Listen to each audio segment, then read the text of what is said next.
Today on 70 Years of Bestop, we're going to find out what a couple of young men who have a YouTube channel think of driving a 70-year-old flat fender.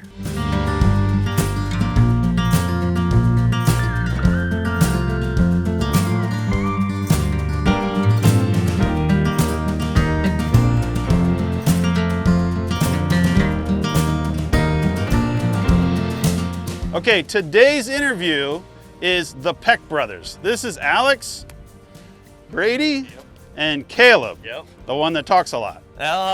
So apparently, full disclosure, I am not a big YouTube watcher.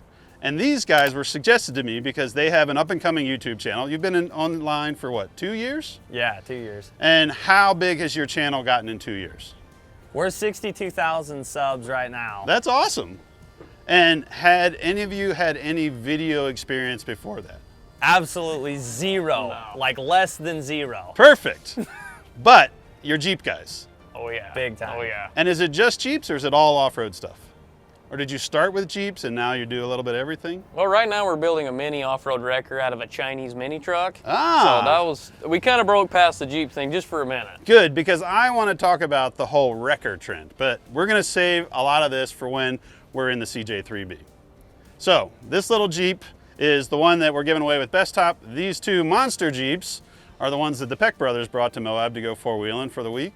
You guys got in late last night. We almost didn't know if we were gonna have this interview because I was like, where are these guys? And they came rolling in these monsters and I was like, perfect. They got here, we're gonna have a good time. So we're gonna pile in this Jeep, we're gonna go for a little drive. Does this thing have an automatic? Yeah. Does this have an automatic? Yes, sir. Do any of you three brothers know how to drive a stick shift? Of course. Oh, totally. All three of us. All three of us. All right, well, I'm gonna let you three battle it out for which one of you is driving this thing, because I'm riding. Oh, man. All right, let's get in this thing, let's go. Oh, how new is the clutch?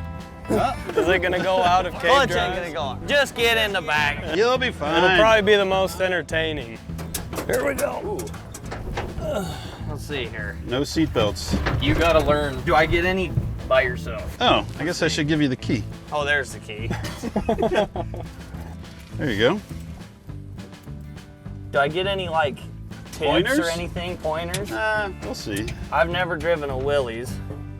I'm excited to see what Gary puts it in because there's no numbers on the stick. Come on. Come on now. Oh, there we go. We got to do this today. Do I need to hit anything else? It's not. Press this. Ah. Okay. All right, we're gonna drive with the Peck Brothers. This guy's gonna do most of the talking, I'm sure. Did they have seat belts in the 50s, or is there? No, we die like men. Let's go. Let's go. Okay. Oh boy. Oh, that's how I knew it. Shoot. You're gonna look like an idiot. No, you're doing a good job. Let's go. There you go. All right, double pump the brakes. Oh yeah, okay. Maybe do a lap around the parking lot before we... Oh, let's head straight on the highway. This thing got insurance?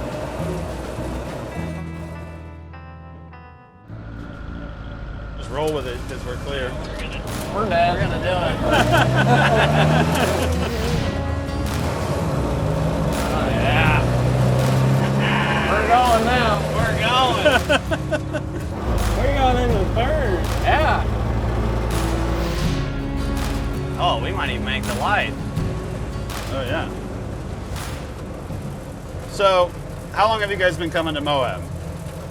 We've been coming to Moab since we were in diapers. Oh yeah? Like since we were like born pretty much.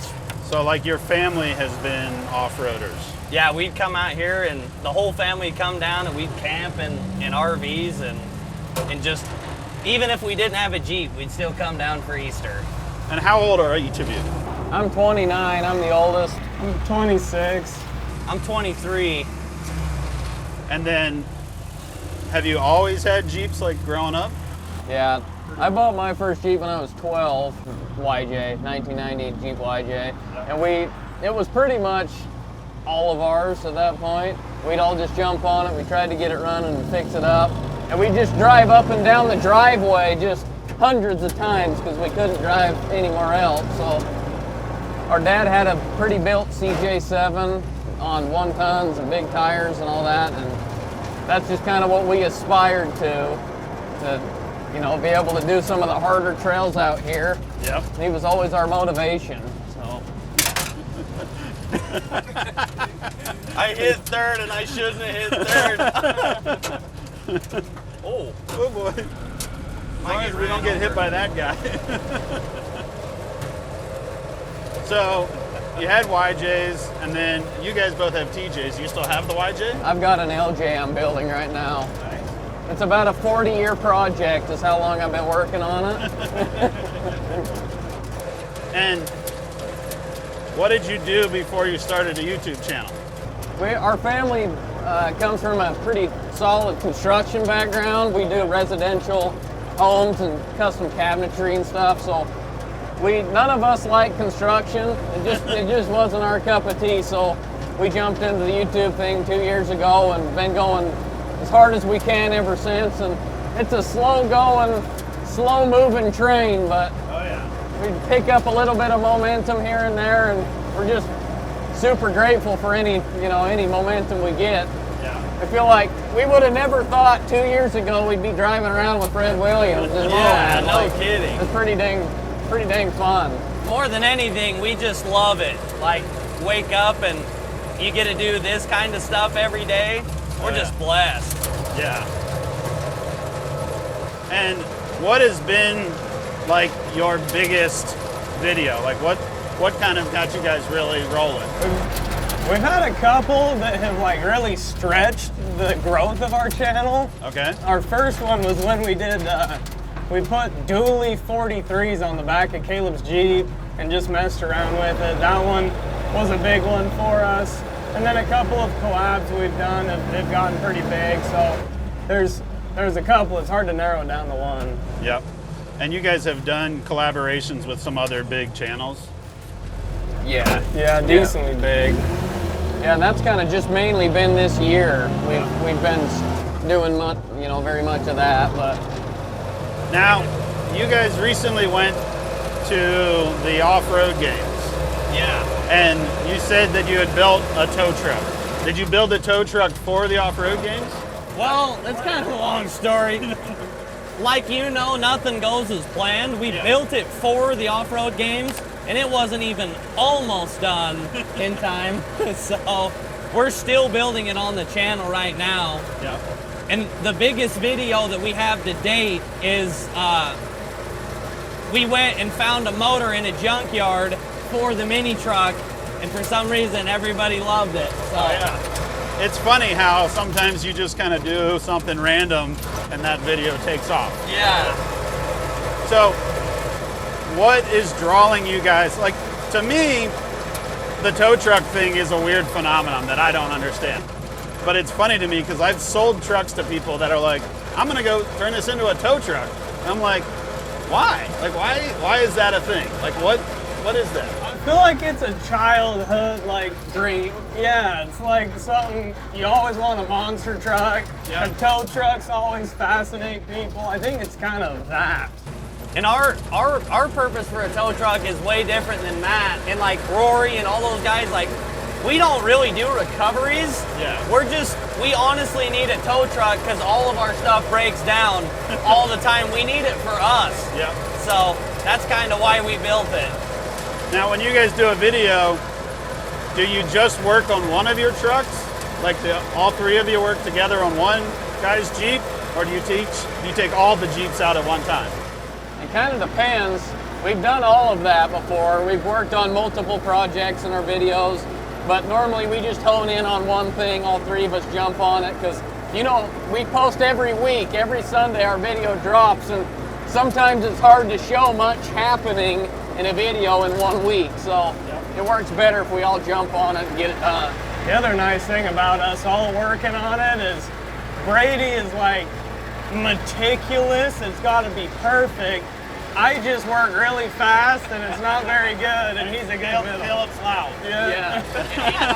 He's the narrator. And I make sure a story comes out of the whole thing. Tell them about that comment that we got about you talking. Oh my gosh. So we got a comment on our YouTube channel. This guy was literally like, I don't know why they let the little one narrate the whole thing. He said his voice is the most annoying thing I've ever heard in my life. It was so funny. We actually screenshotted it and put it on our Instagram story because it was so funny. And that story actually got the most views we've ever gotten on a story. Yeah. So, do you always do the filming? Yeah, pretty much. And yeah. Have you had any like video training or editing training or anything like that? Just YouTube University. Yeah.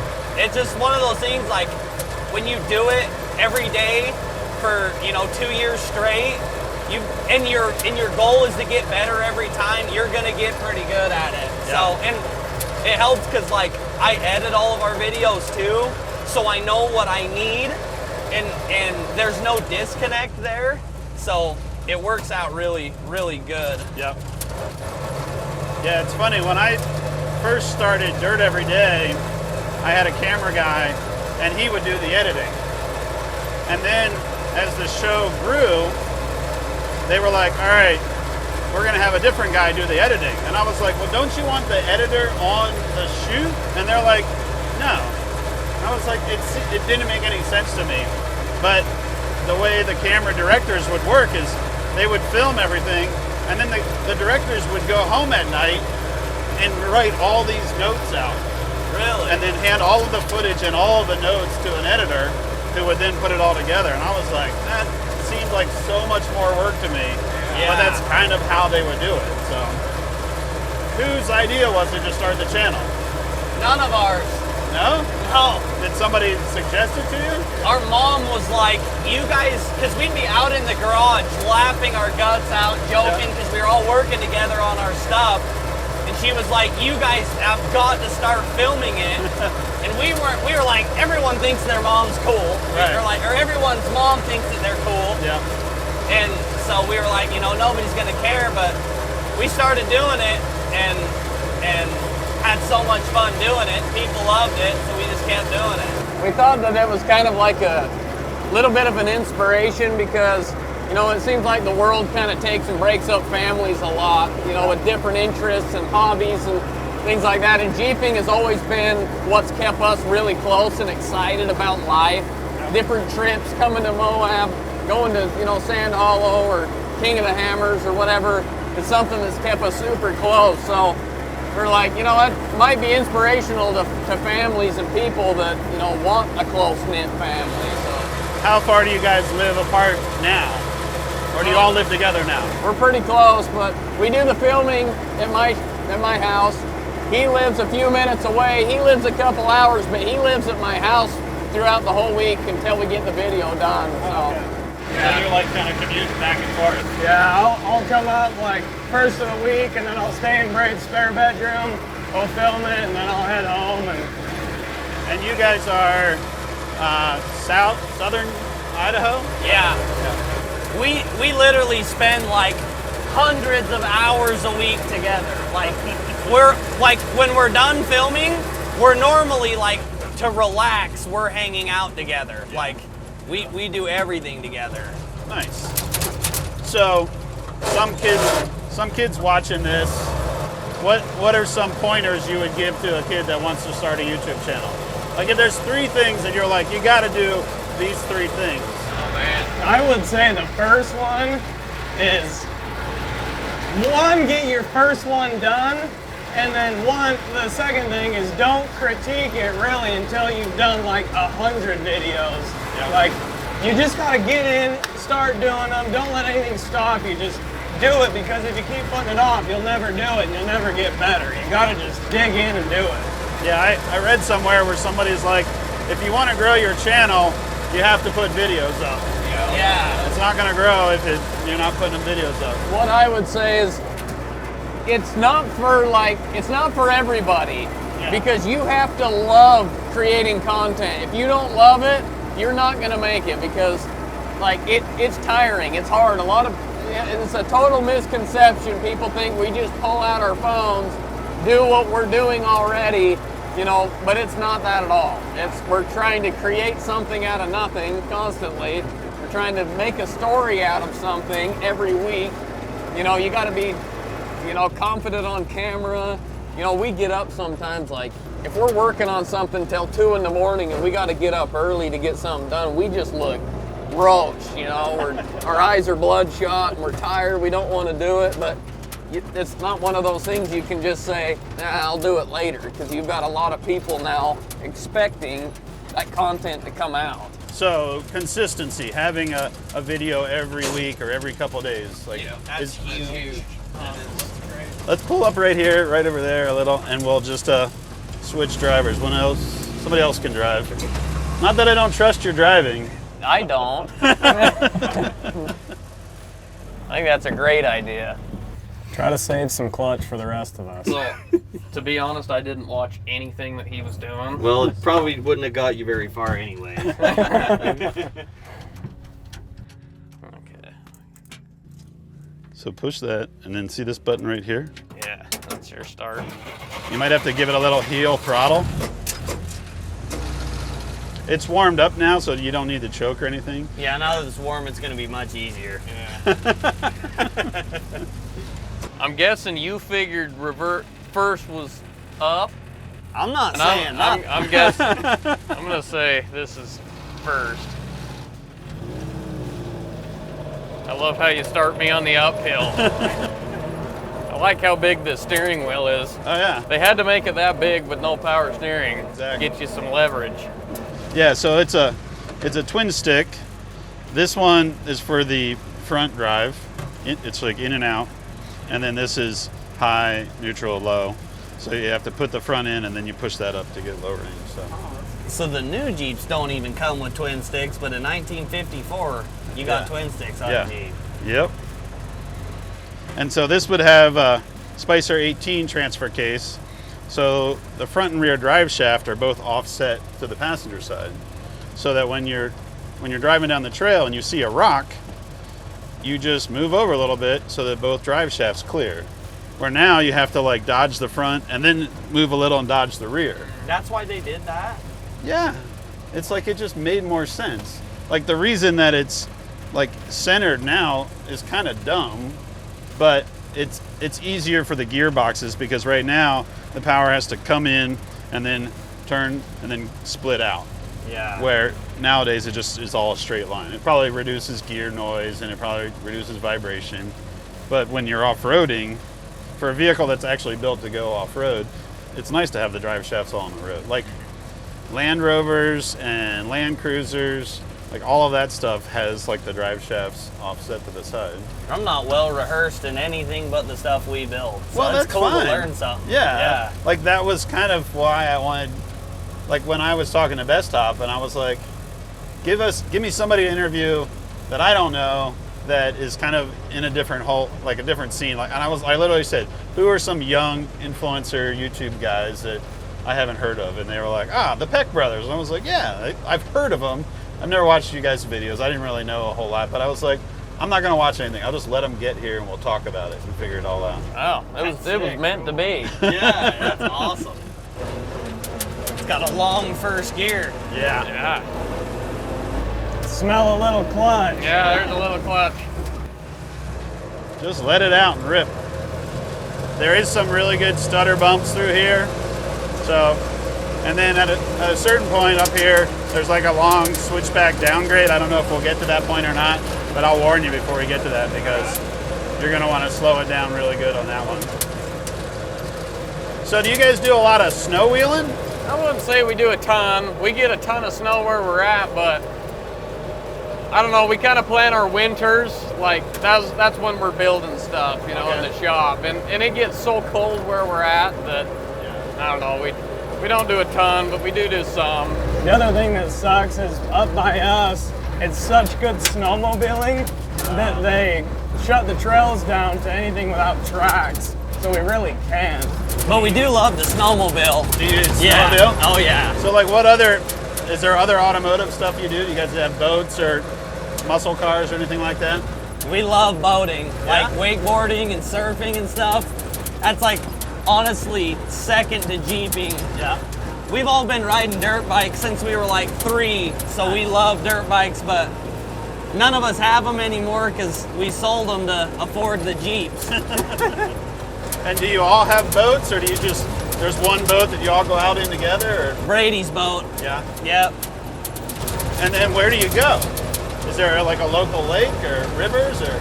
So Bear Lake's probably like the biggest lake around us. Bear Lake? Yeah, Bear Lake. It's in between Utah and Idaho. Okay. But these guys went down to Lake Powell last summer, and there's just a bunch of like small reservoirs around us that we go to. Yeah. That's awesome. So how did Ultimate Adventure do this last year? Ultimate Adventure was fun. It's always a good time. It's gotten to the point for me where I go on Ultimate Adventure not to be like, I'm part of the crew now, and I've always kind of been part of the crew. So like when I go on Ultimate Adventure, I'm hauling a camera guy around. I'm not on camera doing stuff. My job is like the chauffeur for a camera guy. Like Ben rode with me this year, and then there's all the cronies, and they're all like all my buddies from years gone by. Yeah. And we kind of go to help run the event. We all like run around, make sure the readers and the sponsors get through stuff, spot, help recovery, and all that sort of thing. It looked like a dang good time. It is a good time, but the thing about Ultimate Adventure is you need to do it, you can do it without it being the Ultimate Adventure. Like you can do your own. Like get a bunch of your buddies, drive around, talk on radios to each other, camp out, live out of your vehicles. Like you don't need a trailer everywhere, just drive the vehicles, run hard trails, and then like camp out and sleep out in the woods. And You're done. I don't like to go in gear very good. No. Second gear, and then when you're going downhill and you're in second, sometimes it likes to pop out. This is like teaching your 14-year-old daughter how to drive a stick. I've had it. Whatever. Do you guys have kids? Yeah, me and Brady both have kids. Nice. They're both of them are under a year, so they're still not that much fun. But we love them. Yeah. And do you have a lot of kids that watch your channel? Oh We got yeah. a ton. Yeah. It's our audience is a lot of like young families, Yeah. to where the dad loves it, the mom loves it, and the kids all love it. Yeah. So whenever we go anywhere, we've got a lot of kids that love to meet us, and it's pretty fun because when we were that age, we wanted to be like the next generation. We're still trying to figure out why people want to watch 3 of some of the ugliest brothers you've ever seen. Well, I think the thing is, like, that was one of the things that we learned early with Dirt Every Day, was if you make content, videos, whatever, but you make it, I don't want to say wholesome, but like you don't need to be cursing, you don't need to be drinking. You're just like doing fun stuff. And I've had so many parents come to me and say, I'm glad that I can let my kid watch your show and I don't have to censor it or anything like that. Yeah. That's very important to us as well. And then like you build some big crazy truck and every little kid loves trucks. Yeah. So, and if they put big tires on anything and it's a monster truck. Yeah. So it makes a lot of fun. What do you think about the CJ3B? I wouldn't mind getting one of these. It is pretty fun. It's super connected. Like it's you feel like some of the original, off-road wheeling guys in one of these. So do you know that Moab was kind of put on the map because they discovered uranium out here? No, I had no idea. Yeah, and the guy that discovered uranium was just out here exploring in a flat fender. Oh my. And just like rolled up on a block of uranium? Well, like, how did that happen? I'm sure he was a geologist and had a radon detector or something. I would put it in first gear, and then we're gonna go down this S-turn. And when we get down to the bottom, we'll let Alex figure out how to drive us back up it. Yeah, this is gonna be interesting here. I'll let the oldest brother keep us alive going down the thing. I was gonna say It doesn't pop out of first gear, you said, No, so it I'm not doesn't. worried too much. You get into second, and we might be on a roller coaster ride. Yeah. So like, and the other thing that's wild is most, if not all, of these trails out here were opened by these things. Yeah, that's nuts. awesome. To take something like this up Pritchett Canyon, Oh yeah. that's Yeah, just right. insane. Yeah. And then like the Rubicon Trail, that was opened in a Jeep like this. It was not like 40s and tons. Oh yeah. But that was kind of another reason why I wanted to get you guys to drive it, because I was like, if these guys have never driven one before, they're gonna all be going home. Facebook Marketplace, where can I find one? Yeah. Do they hold together pretty well? Nah, No? everything breaks. It's no different. It's not like the Jeeps have really changed. Like, if you leave them pretty stock size, like they're pretty good. In fact, there's a big group of guys that do trail rides in flat fenders, and they have to have the original engine. This one's actually kind of unusual because this is a high hood, and that's because they went to a different engine in like the 50s. But before that, the hoods were all lower. Do any of them come with lockers? No. This thing don't turn very sharp, so. We'll try not to interrupt you right now. This is the squirrely part. Just a little bit nerve-wracking seeing a cliff. Yeah, there's only like a 300-foot cliff, like 3 feet from the tire. Yeah. But we have a Bestop to protect us if we go off the edge. So how do you win this thing? You go to Bestop's website. And they just launched this giveaway like a week ago, you said. Yeah. We bought our tops 2 weeks ago, so I guess we didn't get We're gonna be buying something else. I don't think they would let you guys win this. You want me to turn Yeah, here? just pull in there. We'll switch around one more time. All right, key on. My first instinct is to put a seatbelt on. Oh, yeah. I'm like, oh, all right. Wow. Look, He's trying to do a wheelie. I wasn't ready. You probably won't get to third on this hill. And hope you'll be not. lucky if it stays in second. Yeah, I don't know if second's gonna have enough onion.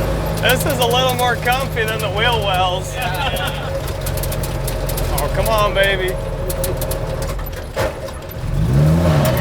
And we'll stay here the rest of the climb. You'll also figure out pretty quick it doesn't turn super sharp. That's good to know. But I'll spot for you, make sure we're not getting run over by, Make sure a semi truck ain't coming down there. or a Peck Brother Jeep. Yeah. I freaking love this place. Isn't it amazing? It is just spectacular. And I wish we all would have bought houses here about 20 years ago. Yeah. It's like, yeah, like I love Sand Hollow, but like Moab's always going to be the place I want to go. Because you can drive a dirt road and it's this. Yeah. Like people always reach out to me and they're like, I'm going to Moab, but I'm just traveling across America and I'm in my minivan. What can I do? And I'm like, drive King Creek Road. It'll be gravel, but you won't need four-wheel drive, and you'll see stuff that you can't imagine is real. Like somebody from North Carolina sees this and they're like, Blown away. yeah. The only time you see stuff like this is in Roadrunner cartoons. You're like, this is real? It is crazy, like living so close and coming every year. You kind of just, you get used to it, yeah. And then you see it again, and it's like, that is insane. Like, we're so lucky to be able to see that. You understand why guys came out in flat fenders years ago and just went exploring. Just to be out here. Yeah. What's really wild is when you're exploring Moab and you find all the petroglyphs and the native drawings on the rocks, and you're like, could you imagine just crossing this on foot? Like years ago, where you're just like walking through this? Because it looks like it goes on forever. It'd be hard to walk through. Yeah. This thing is way fun to drive. They're so I fun. like it. The thing that's hard nowadays is to find one with like an original engine. Because everybody for ages have been like Buick V6s, Chevy small blocks, they've changed all of them. So like now there's kind of like a trend where people want the original engine because they want to be like this. They want to experience what it was originally like, and it's harder and harder to find ones. Or you find an original engine and it's just been abused for 70 years. What engine is it?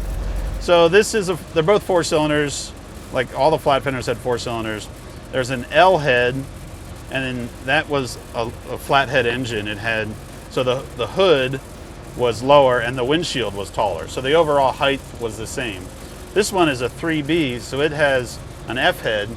So it has a taller engine, and that's why they raised the hood of the Jeep. They raised the cowl, all of that 4 inches, and then they lowered the windshield.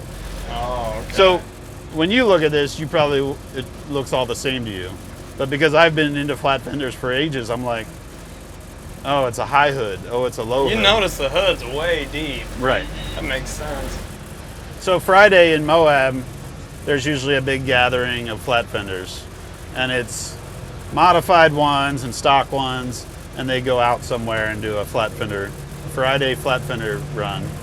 And it's, even if you don't have a flat fender, it's cool to go figure out where, like go ask somebody where they're gonna meet up and just go there and walk around and check them out. Because it's really, like for you guys, you could do like a video just on checking them out. Because there's so many cool ones there. And you could just walk around and look at them, and next year you'll be back with one, I promise you. Yeah. You'll be like, we gotta get one, and come back. And There was a time we ran Rusty Nail late at night, and that group of guys in flat fenders, one of them was busted, another one, the front end wasn't working, and we had to winch them up no left turn and help them get out. And they were just all smiling in good moods. It was so fun. yeah. I've always wanted one since that. If you're gonna have a broken Jeep, would you rather have it here than at home? Like, Yeah, way more fun. but yeah. And the other thing is, like in different parts of the country, like they rot away, but you can get just about everything for them. Like the bodies are remanufactured overseas somewhere. The people make engine parts, and then like people change axles left and right. Like, and you don't have to go to tons. You can go to like a Dana 30 and a Dana 44, and it's like super beefy for this. And you can put them on 35s, and they look like a monster truck. But they're like, it's funny because like we probably all run 35s on our tow rigs, but then you put 35s on a flat fender, it's like, it's so beefy. But it's still actually a little tiny thing. I love the skinny tires. Yeah. It looks so cool. And what years did they make these from? So, well, they started in 41 during World War II. And the original, there was a company in Pennsylvania called Bantam Motor Car, and they actually developed the first model. And they took it to the Army. But the Army and the government knew World War II was kind of on its way.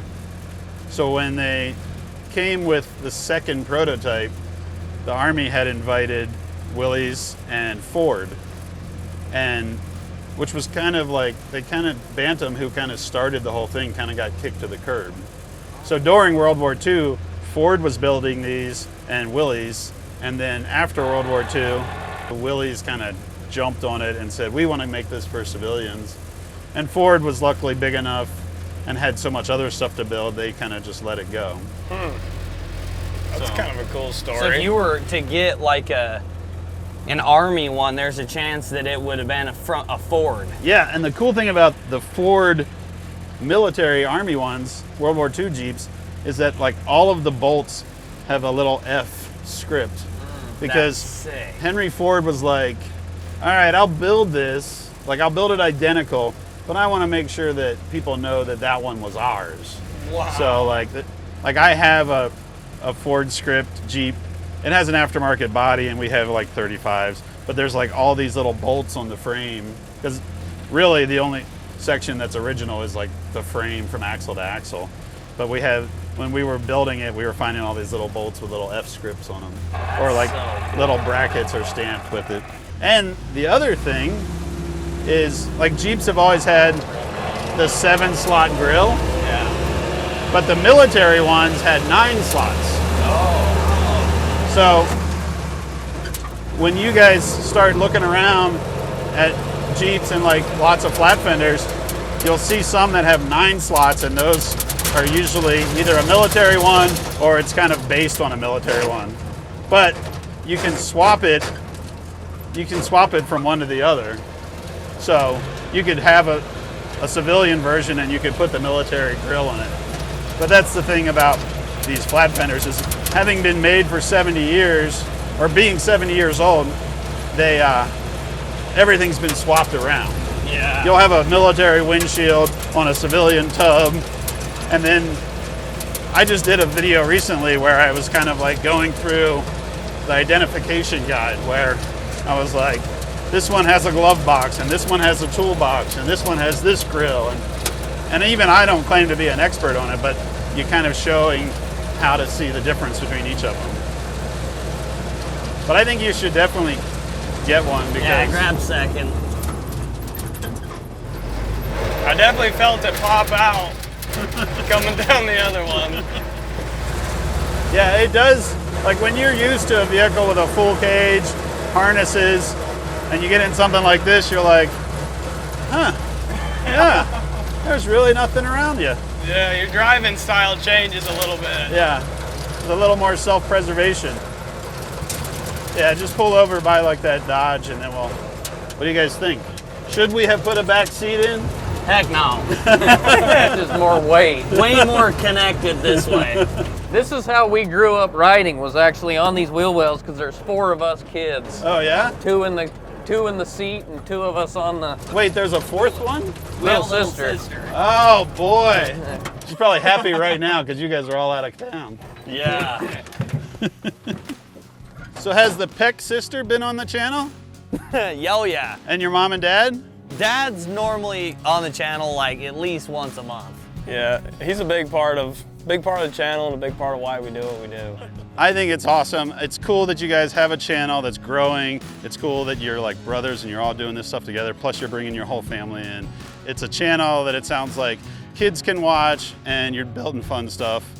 I'm pretty sure I can't let you win this, but I'm pretty sure I'll see you guys here next year in your own flat fenders. There's a good chance. That's right. I think I've converted you all. All right, that's it for this episode. Go to bestop.com, find out how you can win this CJ3B. We'll see you next time.